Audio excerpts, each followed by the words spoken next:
আজকে আমরা এক অসহায় মেয়ের গল্প তুলে ধরব, যার নাম হচ্ছে সাথী।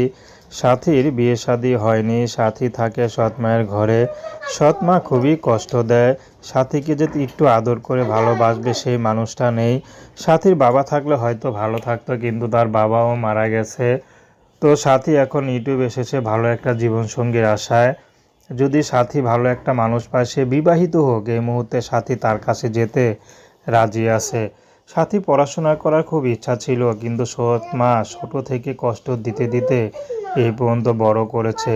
তো সাথীর একটি কথা, আমার স্বামী যতই গরিব হোক সমস্যা নেই, শুধু চাই একটা ভালো স্বামী। টাকা পয়সা আমার প্রয়োজন নেই। সৎ মায়ের কাছে আমার থাকতে আর ভালো লাগে না, এখানে খুবই কষ্ট লাগে।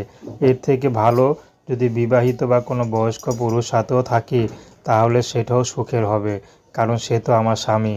সে তো সৎ মায়ের মতো আমাকে আর কষ্ট দিবে না। তো দর্শক, এই ছিল সাথী জীবনের সংক্ষিপ্ত জীবন কাহিনী।